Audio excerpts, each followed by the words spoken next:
time to get your fix. Come on down, get your horrible gaming review. Come on down, get your horrible gaming review.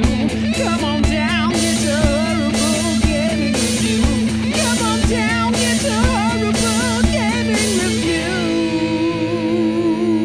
Wow. Hello, my name is Zach Riot with Old Man Gaming, and this is another horrible game review. And this is going to be an interesting one and a tough one for me, but before we get into it, a few disclaimers as usual. Number one, the word horrible in the title of this video does not necessarily mean the game or content that I'm reviewing, but much more the actual video itself. I do snap judgment reviews here, meaning I get 5 to 10 hours at most with each game, and I'm just trying to give you an idea whether you want to play it right off the bat or not. Because of that, I also do not give scored reviews on video games. I don't believe in scored reviews for video games because I think it's one of the most subjective forms of art. So therefore, you're going to get an overview of what the game is, the pros and the cons in my point of view, as all reviews are. And then I'm going to tell you whether I personally will be sticking with this game outside the purposes of this review or not. With all that down, we're reviewing the controversially reviewed game Biomutant today from TH Nordic and Experiment 101. I have another disclaimer before I get really into this, and I want to put this at the top of the show, even though usually the stick with it is at the end. But I'm going to be slightly negative on this game. I do, however, want to say, because of that, I want to say overall that I love this game. I haven't had this kind of feeling for a game since Skyrim, and while I by no means would compare the two, nor would I say this one is in Skyrim's wheelhouse, I love it. I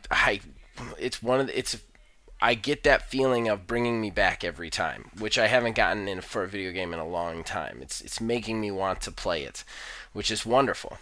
That being said, there's definitely issues, which we're going to go into, but I just want to say right off the rip, before we get into the negativity, I love this game. I really do, personally. I don't think it's for everybody, but personally, I'm having a ton of fun with it. So what's Biomutant? Well, Biomutant tasks you with, right at the beginning, creating a little furry dude. He's morphed via character creation and statistics. You then pick a class, and then you're thrust into the world. Something I need to point out, though, is that these class points that you put in the beginning are only really matter at the very start of the game, because after a while you can edit just about any part of yourself, even physical appearance, although I haven't found the place where you do that yet, but I know that it's in there somewhere. And we're definitely going to touch on that in the pros and cons. However, once you create your little furry dude, you're then set upon a story. Right away, it gets you into the action.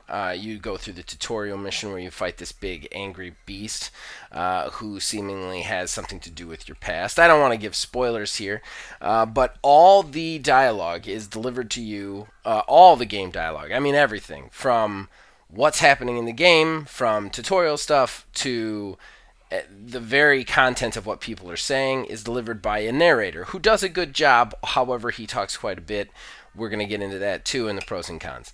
And a light and a dark conscious kind of thing that keeps track of your aura, kind of boosting whether you're being a good guy or a bad guy. The tutorial is quite long when you really think about it, because it kind of forces you in one direction. After you do the initial tutorial stuff, you then end up having to pick a tribe to fight for from 2 right off the bat, and then do an outpost mission. So there's quite a bit of tutorial stuff, and I was actually worried, because if you go back and watch, I streamed on launch day 2 hours of this game. And this all takes place over the course of those 2 hours. And if you hear me, I'm starting to get worried that it's very linear, even though it's supposed to be open world. After this, however, the world just kind of opens up. You can go anywhere, do anything. There's actually 6 total tribes that you can join, and you can, even though the game does not do a good job of telling you can switch allegiance whenever you feel like it. Switching allegiance then puts you with the other people. So you can pick whatever tribe you want to fight for. That's a main quest line where they try and go to war with each other, and you try and reunite the 6 tribes. Other than that main quest line, there's also the main quest line of the World Eaters, because the entire world is kind of kept alive by this like tree of life, and this is all past humans. You get kind of whiffs that humans existed. The animals are moving through the human habitations, and you kind of get the feeling that toxic waste caused all the animals to kind of mutate and the humans to leave. So there's no humans anymore, but this tree of life kind of keeps the world alive, or at least the animals believe it does. And there are just these huge roots, 4 of them, that span the entire map of the world that you're fighting in. And basically, each one of these roots has this giant beast that you have to find a way to kill. And with this in mind, it usually involves a big vehicle of some sort that you have to build and get. I haven't actually done the vehicle stuff. I got so lost in the exploration of this game. Once it opened up, that's when I really started to love the game. Probably the hour directly after I stopped streaming was really where I got into it. And basically, the world just go anywhere and do anything. Pick a direction. There's tons of crates to loot. There's not a ton of bad guys to fight, but when you get into those encounters, they're always big and they feel bombastic. There's usually a big mini boss with them. There's usually quite a few little guys, and it's a good fight, even though there's not necessarily a ton of encounters. In addition to this, there's a lot of systems in this game. There's a close combat system, a ranged combat system, a crafting system for each, as well as a crafting system for armor. Plus, you also get into biomutations, psionic abilities, and just a whole slew of things. Your light, your dark meter. You've got combos that you can unlock with your upgradable stuff, as well as perks that you get through your classes. Just very interesting stuff. A lot of systems. Some of these systems fall a little deaf, which we'll talk about in the comments, because in the cons, because some of them don't really matter that much. But yeah, the exploration, this game is really directed towards exploration. You could see that once it opens up. You really could just pick a direction to go in it. You're going to find something to do. You're going to find some person. There's a lot of side quests in the game. A lot of side quests. I've collected a bunch, and I'm just working through them slowly. I have a hard time believing, they've said that it's a 50-hour completion. I have a hard time believing that, since I'm almost at 10 hours. I haven't even touched a World Eater yet, and I've only conquered 1 tribe. So I think that there's a lot to do. Each different area, too, is categorized. Once you enter an area, it actually gives you like a list, a little to-do list of everything you can do in that area as well. So even on that exploration level, you could just pick an area and try and find everything that's there, which is a lot of fun in itself. The crafting system is one of the most interesting and probably the best system of the game, and I would have to say I've never seen anything like it in games. I've been playing games a long time. The way you craft in this game is you actually collect pieces of the things you want to craft. So if it's a melee weapon, you want to collect a handle and a main part, and then each main part has like add-on spots that you kind of attach things in. But what's really cool is you physically see these things being attached. So like you see the handle, you see the blade of a sword, you see them connect together, you see the little spots where the add-ons are, and you see the add-on be added. One of the coolest things, I built this giant hammer, and then right between, like right on the hammerhead, I attached a corkscrew. It just looks so cool. There's so many weird, crazy junk weapons that you can get. The guns are the same way. They're just more involved. You need a grip, a base, so that it's a type, like shotgun, rifle, whatever, and then a muzzle. And then you can also add stocks, you can add scopes, you can add magazine add-ons, and then all sorts of other things to it as well. It's just the crafting is easily the best thing, because as you do it, then the resources that you've collected are required to make the more intricate builds. So those get spent as you put them together. There is some ups and downs to this, especially in the early goings of the game, but once you really get into it and you start to collect money and you start to collect these pieces, man, it's a lot of fun. And while the armor crafting isn't as in-depth, It has basically add-on spots to each section, which allow you to put little chunks on it. So you can really make a very custom, unique-looking trash panda, basically. That's a lot of fun. The combat system in the game is very basic. You have your close combat, which you have a series of combos that are very rudimentary, simple combos to do with each different weapon type. However, each different weapon type's combos kind of boil down to be the exact same thing. So, like, let's say the first unlockable for your big hammers are XXY and it smashes an opponent. Well, XXY is going to be the first combo you unlock for everything, and it's going to basically smash your opponent with your weapon. Stuff like that. It's not really as intuitive as I had originally seen in gameplay.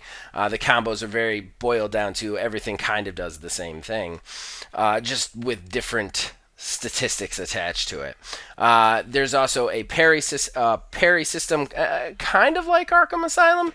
It doesn't feel like that because it's not crisp, but basically each enemy will get little lines above their head when they're about to attack you with a parryable attack. If you hit the parry button at the right time, you either parry them or perfect parry them, which allows you to either just block them or do a big counterattack juggle to them. In addition to that, you have a dodge, roll to the side sort of thing, as well as different attacks that you can jump and whatever. And then your ranged combat is the same way. However, there is no lock-on in this game whatsoever. So ranged combat, you have to point the camera at your enemy, which is interesting. Okay, so that's the basics of the play of Biomutant. That's what it is. Let's go ahead and go into the pros and cons, because this is going to go long. I know it is, and yeah, I'm not necessarily looking forward to this because I do love this game, but I got to be honest and I got to point out the negatives that are there. But let's go into the positives first. Let's go into the pros. Number one, with a bullet, this game is pretty. It's so pretty. I really enjoy just moving around, the exploration. It really, for a gamer like me who likes to explore environments, who likes to just kind of get lost in a world, this really spoke to me because just the terrain, just seeing the terrain was enough to kind of spur me into a new area. And I think that's really cool. Just about any building or a place that you see has a couple of chests in it with something in it. So there's a lot of loot questing to it too, and scavenging, which I love. The bones of a good post-apocalyptic game are really here. Very much like old school Mad Max. I don't know if anybody remembers that. That was also critically not the best. But it was the same thing where you could look at something, you could find it, and then you could search it and get something out of it, which was interesting. The next pro, and I alluded to it in the main line, is the crafting. I have never seen a more unique crafting system in a game, nor a more satisfying one. And you know what? I'm saying that with an absolute, and I rarely do that. I challenge anybody to convince me otherwise. The crafting system is so much fun, so rewarding to find the handles, find the pieces, or buy the pieces and whatnot, and put them together and make your own completely unique weapon. I mean, so many of these games have crafting systems, and all they are is collect X amount of iron scrap and then use X amount of iron scrap to randomly generate a gun, basically. And even Outriders, which got kind of in depth with the mods, it doesn't change the appearance of the gun. This is so cool. It completely makes a completely unique gun or melee weapon for you, for what you are. I mean, it's so cool to attach, like, I have one two-handed weapon, which has got just shards of glass all over the side of it. I have the hammer with the corkscrew that I was telling you about. I have a one-handed sword that's literally a hacksaw on the end of a butcher's knife. Like, stuff like that. It's just so much fun to find the stuff and then to know that it's going to make some sort of interesting combination down the road. It does get a little bit complicated figuring all the stuff out with it because they don't really explain it very well in their tutorial section, but we'll get into that. Overall, though, the crafting is so cool and so unique. I spent just as much time just fiddling with my guns, trying to see what I can get out of them damage-wise. That it's great. It's absolutely great. The crafting is the star of this show by far. Unfortunately, now I have to move into the cons. not something I'm super happy about because I don't have a ton of specific pros to announce. And like I said, I really love this game, so doing this review is very counter to my opinion. However, I've got to point out the downsides. I am a reviewer, and I need to do the right thing here. So let's get into it. I think the biggest problem with this game is combat is super herky jerky. I mean, like there's so many like canceled animations and like botched stutter animations. Like when you parry, your blade doesn't even really block the opponents. It's hard to even tell you've parried. It's more like you make this quick movement and they kind of drop back. And there's a tang sound, but there's no connection there. Like stuff like that, or like you'll be rolling and then just decide to move the other way and you'll just be the other direction. It's very herky jerky. It's almost like the connection movements from point A to point B aren't there. Is the thing. Like it's like man, it's so hard to explain. But when your character is moving, he goes from point A to point D instead of B, C, D. Honestly, I watched a lot of reviews leading up to this review because I wanted a good perspective, and a lot of people had a lot of problems with it, but nobody was unified on what their problem was. I did see a lot of criticism on the melee damage versus range damage. Honestly, I don't notice that. I think the melee damage does plenty good enough damage in the fights, way better than the range damage. I think the reason that people tend to falling back into the range combat is because you can kind of like circle your enemies and just fire into them, while while melee does way more damage. You have to deal with the parrying and the dodging system, which can be, like I said, herky jerky at best, which is rough. There is also a difficulty issue. I love the exploration because I could go anywhere and not feel like I was going to die, but at the same time, there are moments where I, as a level 10 character, was coming across level 16 opponents and just I was winning. Like they were a little bit tougher, but they weren't really a challenge, and that might be a little bit of a problem. But I have a hard time with the difficulty because the combat's so herky jerky. If you cranked the difficulty up, it would really feel like people are just getting screwed out of things. So I think until the combat is more fluid, you really can't crank that difficulty. Again, though, I enjoy the combat. It's just hard to get used to figuring out when to parry and not. The other thing is the camera kind of works against you. And there's no indicators. Like if you're playing Arkham Asylum and the guys are circling you, you'll see a little indicator off the camera for each little guy, and it'll go red before they attack you, so that you have some sort of visual indicator to press that button. There's none of that here. So if bad guys are off the camera, they can literally just jump in and hit you, and you have no way of stopping them. So you have to somehow keep yourself from getting in that position. And in a way, that makes sense. Because if you're flanked in actual combat, that's what would happen. So it's hard for me to list that as a con. Still, I felt more frustrated with that than I wanted to. And so I need to list it here. My next con is a big one for me. And it is the way they deliver information to you. First of all, I want to point out, and I'm going to point out again towards the end of this review, that this is a 20-person team. Doing a game that demands probably the most amount of resources and time out there, a massive open world game. So there's going to be corners cut. I think what they did is they cut one of those corners in voice acting, and they made all the animals speak gibberish kind of Animal Crossing tones, and then they hired one dude to literally deliver every line to you. And he does a really good job of delivering those lines to you, but there is a way in which they do it that is very frustrating. Number one, he almost talks too much. He will just randomly say things while you're just running around the world, and I don't need that. I don't need random spits of knowledge while I'm just walking. I need, especially if I only have one guy, I don't want to get sick of his voice doing that. And he'll randomly say stuff like, hold on to a story tight if it's one that is your own. Like just randomly for no reason, stuff like that. We don't need that. Yeah, he's saying everything else. I don't need more narrator stuff. In addition to that, when you get into a conversation with somebody, they do it in a very poor way. They turn down the volume on the gibberish talk. So like the animals who are like wah wah wah wah wah wah wah wah wah like that, is very low. But they'll start talking. They'll go through an entire like wah wah wah wah wah wah wah wah wah.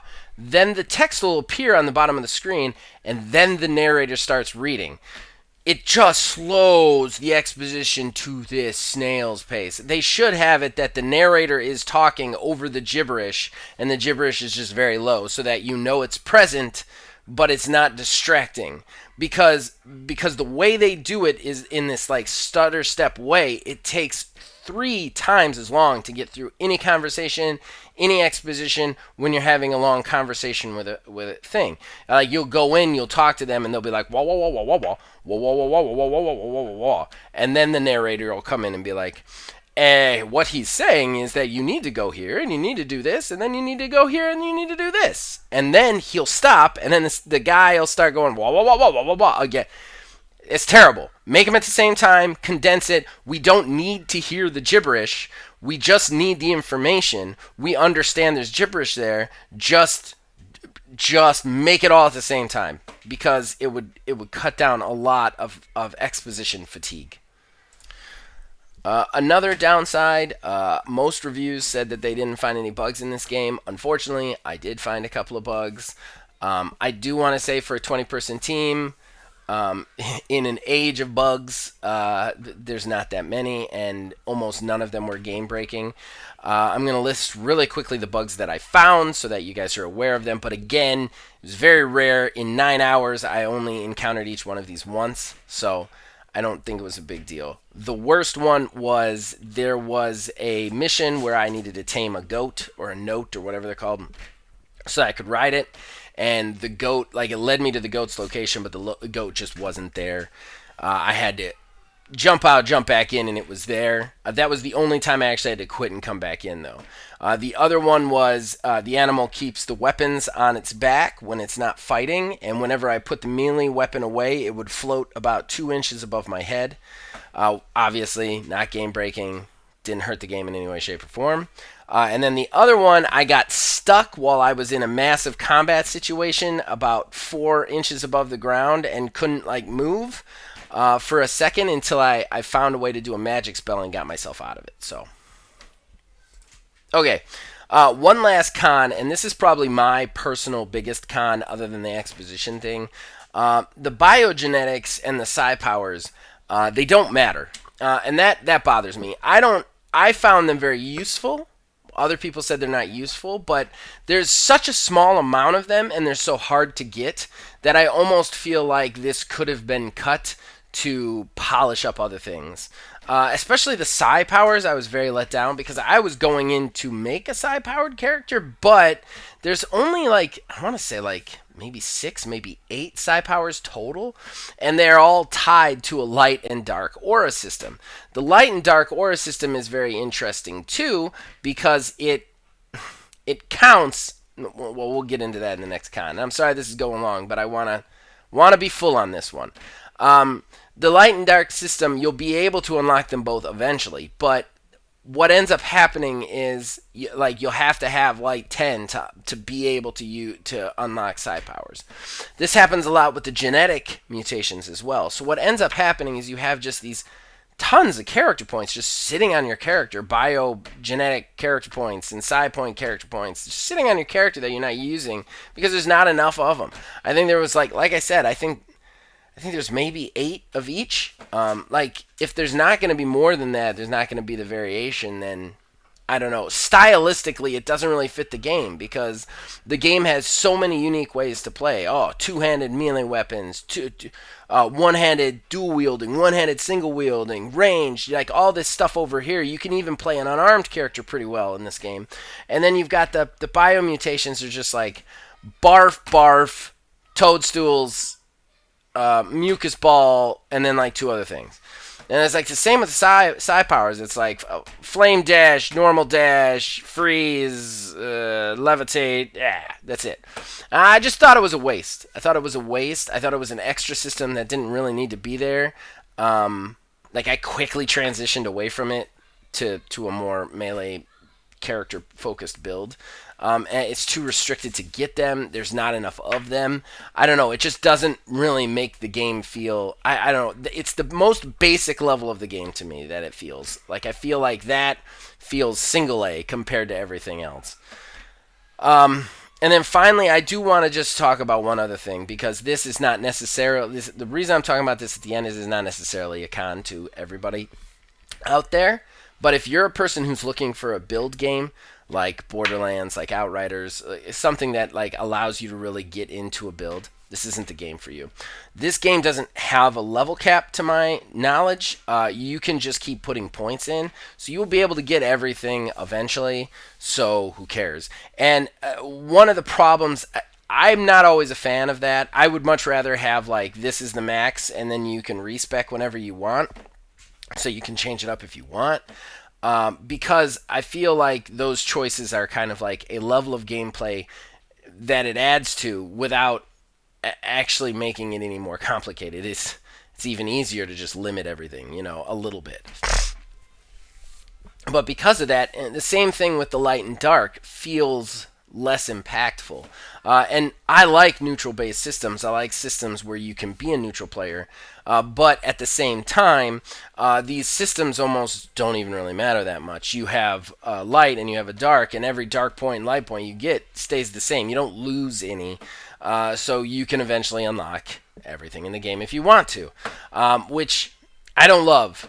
I know a lot of other people are going to love that, though. And I know that it was the game developer's choice to straight up say, we want everybody to be able to play everything in there. But at the same time, it doesn't give me a lot of reason to go back in and play it again with a different character, especially since it kind of makes all those early decisions, other than what your creature, completely useless. I mean, who cares if I'm a commando? I can get just about everything else somebody else can get.